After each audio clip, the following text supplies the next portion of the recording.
Warga bantah PT Tri Bahtera Srikandi tebas penyebab banjir bandang Garoga ini alasannya. Mari kita dengarkan langsung perkataan warga yang ada di lokasi PT Tebes Sibabangun. Inilah sebenarnya itu membawa kayu, semua material yang ada. Itu sungai ini di daerah mana? Terjumpanya di Muara. Iya, dari sungai yang tadi bilang sungai Sibiobi itu asalnya dari mana? Ronggangan ini di mana? Tapse. Itu mau kayu banyak. Iya, dari situ banyak kan. Karena kan sungai Sibiobi ke kanan, kita sih ngomongnya sungai Sibiobi. Itu sudah tapsen. Kemungkinan kayu itu dari mana? Ya, dari tapsen lah. Maksudnya kebun masyarakat atau kebun ada yang apa? Bangunan harus sini lah. Tapi yang pasti penyumbang utamanya kalau nyebrang perombakan lahan masyarakat ya, pembukaan lahan baru, ada pembukaan lahan baru misalnya ya, baru ditambah lagi dengan selama ini kan masyarakat sekitar sana banyak yang berambang ya, namanya juga mata pencariannya sebagai ngambil kayu ya, main gergaji mesin tuh. Izin Pak, Bapak warga di... Saya warga desa Anggoli. Warga desa Anggoli. Ya. Dengan siapa Pak namanya? Sari Ogana Pitu. Selaku warga Anggoli ya. Ya. Artinya kalau menurut Bapak, ini kan katanya kan ini plasma.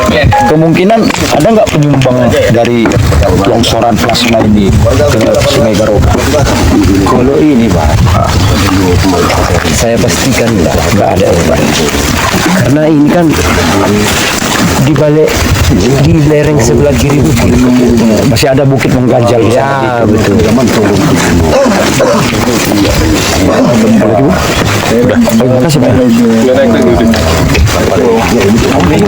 Ada yang mau kami pertanyakan dari media terkait tudingan penyebab longsoran kayu yang puluhan ribu kubik di Sungai Garoga berasal dari PT TBS. Menurut Pak Kadis kira-kira Pak? Kalau menurut saya Pak, itu mustahil. Adapun lahan di sini adalah lahan masyarakat yang sebagian diplasmakan, diminta tolongkan karena masyarakat saya tidak sanggup mengelola, diminta tolongkan ke perusahaan. Iya. Proses tahapan plasma sudah dikerjakan mau perusahaan membantu. Ada beberapa titik memang ada yang longsor, betul. Cuman perlu kita pahami bersama, yang ada di lokasi ini adalah mata air yang mengalir ke anak sungai yang namanya Aik Nahombar, bergabung ke sungai Muara Sibutuon. Logikanya di bawah lahan masyarakat yang diplasmakan ini masih banyak lahan-lahan masyarakat yang belum di bawah. Adapun longsoran dikit, kayunya kami perkirakan itu tertahan semua. Tidak sampai ke Sungai Garoga. Ke Sungai Garoga itu ini aja gabung dia bermuara ke Sungai Muara Sibutuon itu sekitar 4 km. Pak, mustahil ya jatuh ke Sungai Garoga. Dan di bawah kan udah cek lewat drone. Di bawah mata air ini sampai ke anak sungai yang kayak Nahomba, longsoran itu ada hampir lebih kurang 10 titik besar-besar. Itu longsoran dari lahan masyarakat ya Pak ya? Tapi bukan yang dari sini Pak. Iya. Di sini tuh mata air, bukan anak sungai. Dan menurut video yang beredar dari Kades Sibibio yang dipostingnya itu, malah debit air pada hari kejadian tanggal 25 November itu lebih besar dari Sibibio. Ada luruhan kayu di bawah? Nampak jelas kayu banyak di bawah. Ya. Nampak jelas. Itu Sungai Sibibio itu berasal dari mana nih Pak?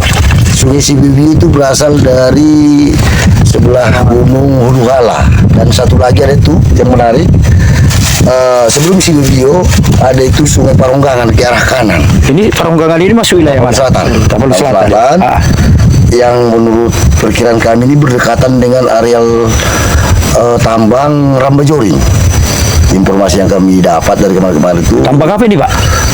Tambang Masing Batang Toru Pak. Oh iya. Ya, ada kemungkinan. Iya. Karena itu arah sungai itu dari sana. Di sana namanya tanyakan kemarin ada warga desa Batu Huring, namanya kalau udah di daerah sana itu Aik Baning, yang turun ke Aik Paronggangan.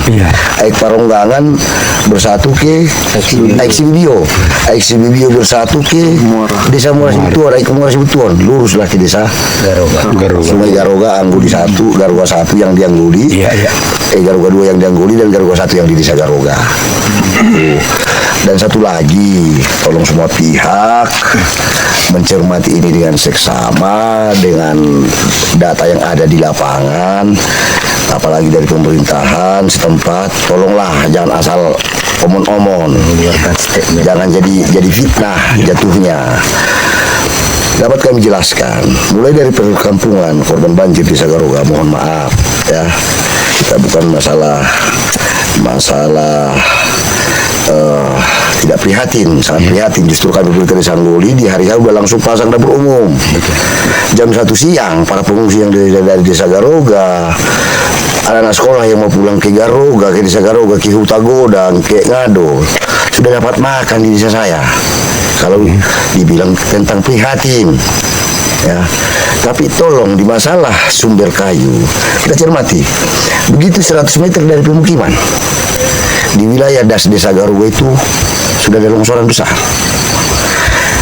dan harus kita pahami bersama. Yang saya ketahui, daerah aliran sungai sebelah kanan sampai ke Sungai Paronggangan, lewat lagi Muara, yang di jalur sungai Sibibio, itu wilayah desa Garoga. Itu kebun rakyat. Kebun rakyat. Kondisinya bagaimana, Pak? Kalau yang saya cermati, yang saya lihat kemarin sama mendampingi tim dari Polda, ya, longsoran itu puluhan, malah lebih banyak dari daerah aliran sungai yang berbatas dengan kebun rakyat yang merupakan wilayah desa Garoga. Tapanuli Selatan. Yang longsorannya jatuh langsung ke sungai. Itu wilayah Tapanuli Selatan. Tapanuli Selatan. Berarti pada intinya sekarang Pak, ini dari pengolahan PT Sago tidak ada kaitannya, PT TBS ini tidak ada kaitannya tentang masalah aluran Kalau kayu ke Garoga, sama sekali tidak ada Pak. Kalau kayu gelondongan yang ada di lokasi banjir, menurut hemat saya mustahil. Dari areal plasma ini, atau dari areal, katakanlah secara umum dibilang mereka kebun TBS, areal kebun TBS atau kebun sagu. Ya, menurut saya mustahil, karena yang ada bisa kita cek semua itu mata air, bukan alat sungai, masih mata air. Seberapa besar sih mata air bisa menghanyutkan gunungan kayu? Menurut pengamatan daripada Pak Kades selaku kepala desa Anggolia. Ini kita kan ke lapangan. Kita cek. Biar jangan omon-omon. Kita lihat tadi di bawah itu nampak masih kebun murni. Pohon-pohon masih ada di situ, pohon karet masih ada di bawah. Bagaimana caranya kayu ini lewat? Saya bingung. Kalau dibilang kayu itu seperti mungkin statement oleh pemerintahan desa tetangga saya, langsung tuduh gelondongan kayu itu datangnya semua dari kebun TBS. Aneh kalau menurut saya. Aneh. Ada kira-kira berapa hektar plasma TBS di sini, Pak? Kalau di desa saya, Pak, sekitar 18 hektar. Masyarakat saya yang ikut minta tolong plasma, ya, biar dibangun kebunnya ini jadi kebun sawit oleh PT TBS. Oh, itu permintaan daripada ada sebagian mungkin perlu uang dijual ke PT TBS. Seperti itu Pak apanya. Jadi oke Pak, menurut Bapak yang paling efektif penyelidikan ini kira-kira bagaimana? Sederhana, tinggal kita hitung titik longsor di daerah aliran sungai sampai ke hulu. Berarti menelusuri aliran sungai ya Pak? Jadi data itu real. Sebenarnya gelondongan kayu ini semuanya datang dari mana? Dari hulu. Kalau saya perkirakan dari desa Anggoli atau dari jembatan Anggoli, Garoga 1 atau Garoga 2, desa Garoga, sampai ke Muara Sibutuan saja, bisa saya perkirakan jumlah kayu yang terbawa arus itu akibat longsor, dan di sebagian dataran rendah yang sudah dikebuli masyarakat di daerah aliran sungai itu bisa ratusan kubik juga. karena pohon durian banyak. Banyak yang terbawa arus.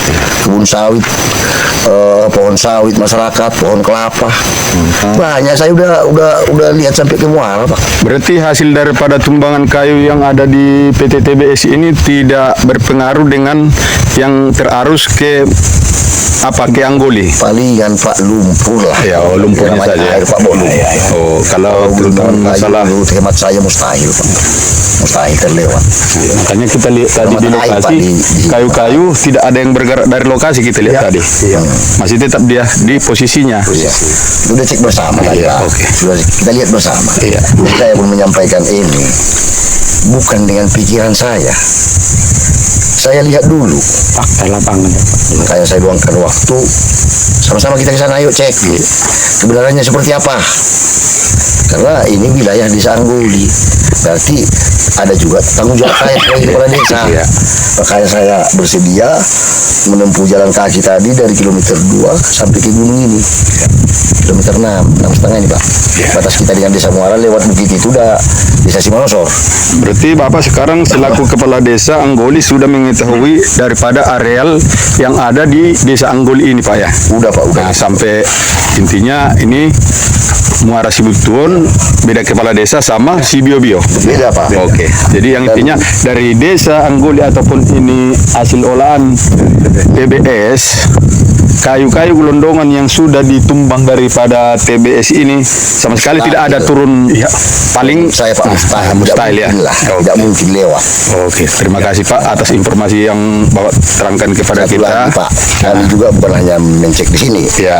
Daerah aliran sungai yang menjadi wilayah kerja saya, Ya. kita juga sudah cek, Pak. Terdapat satu titik longsor. Ya. Namanya itu, Pak, di Laputimus, Ya. bukit. Hantaman air itu langsung ke bukit itu. Ya. Debit air tinggi, itu pun longsoran bukan bukaan lahan baru, itu kebun durian sama karet yang udah mulai Puluhan zaman tahun lah ya. orang tuanya lah, dari kakeknya lah. Memang kondisi cuaca memang yang sangat ekstrim. Bahkan lahan-lahan tua yang di pinggir sungai ikut longsor, Pak. Oke, sampai situ terus Pak. Oke, Terima kasih ya Pak Kadis ya.